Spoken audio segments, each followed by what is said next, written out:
Okay, hello. So today's videos are about health insurance networks, and this particular video is going to deal with provider contracting. So let's go ahead and get right into it.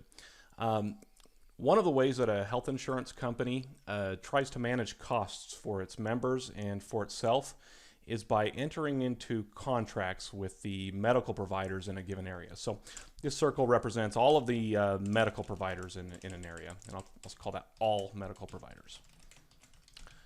So that's doctors, hospitals, clinics, even pharmacies, that kind of thing. This circle just represents everybody, and it could be a state, it could be a county, a region, whatever. But it's all the medical providers in an area. So an insurance company comes in and it begins entering into contracts with some of those providers in the area. And those providers who enter into the contract are considered the network providers. And then therefore everybody who does not enter into a contract is considered an out-of-network provider.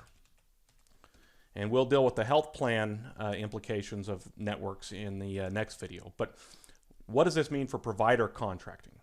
What it means is this.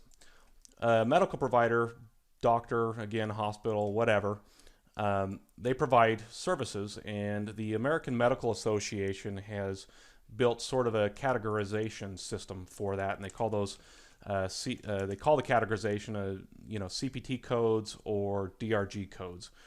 For the sake of knowing, it stands for Current Procedural Terminology, that's CPT, and then Diagnostic Research Group. And all these codes do is they refer to every possible service that is approved by the American Medical Association. And they use that so administratively so they can set up things like billing systems, and they also use it for things like tracking quality measures. It's used; they're used quite heavily in research. So people who want to track the number of procedures that are maybe performed in an area, they want to track outcomes, that kind of thing. These are the codes that they use. And so 33405 is, I believe, it's a heart valve replacement, and that's not necessarily important, but I'm using this for illustration in this example so that we can kind of show you how they work. But if I'm incorrect, forgive me, but we're going to pretend that this is a heart surgery of some kind, and I would think that that's probably what this is. So a provider who performs this procedure, they are going to have a retail price that they charge for that.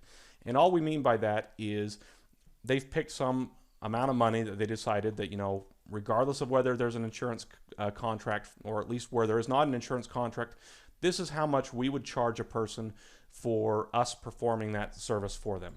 And so I'm making up a number here. I don't know what this actually costs, but we'll say that it costs $45,000. The medical provider just said, this is what I charge. So the insurance company comes in and says, okay, for those providers that we enter into a contract with, so that would be everybody over here, we are going to negotiate a different price. They're going to say, we don't want to pay that full retail price. We think we can negotiate a lower price. And so they come in and they say, we're going to pay you something different. We're going to pay you, and I'm making up numbers here, $32,000.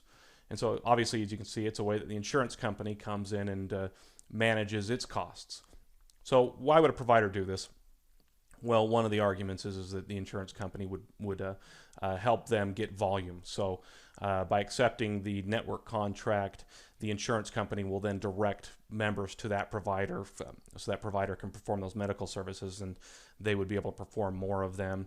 It also gives them a little bit more guarantee of payment because these are obviously big numbers, and if I'm wrong on the association between the price to the procedure, I'm not wrong in that there are a number of procedures that cost this much money and quite a bit more. And so the insurance gives the provider some assurance that the member would be able to actually pay these kinds of charges. And so that would be a reason why a provider may want to do that. But this is an area that's very political in health insurance, and there are often providers who resist that, and so they will not enter into contracts, and they're considered the out-of-network provider. But just to keep the accounting going here, you've obviously got a balance between what the retail price might have been and what the insurance company negotiates. And so we'll explain what that means. But so you say, okay, there's $13,000 here in a balance between the retail price and the negotiated price. So what's the significance of this? Well, it's as simple as this. For in-network providers, they have to accept the negotiated price as full payment. So when the insurance company says that we negotiated $32,000, that doesn't necessarily mean this is how much the insurance company will pay in total dollars. It means this is how much we will construct our planned benefit around. So when the member gets their benefits, and we'll cover that in the next video, that benefit is going to be paid on the $32,000. So this is where deductibles will apply. But the key thing is that $32,000 is a protection for the insurance company and for the member. It means that this provider, the network provider, may not charge this balance. They have to just write it off. So they must accept, and I spelled that, made an incorrect sentence there. They must accept negotiated pricing as full payment. And so to kind of articulate it even further, they may not charge the balance. That's sometimes called balance billing. So they just have to write that $13,000 off. The out-of-network providers do not have to accept the $32,000 as full payment. They may charge full retail price.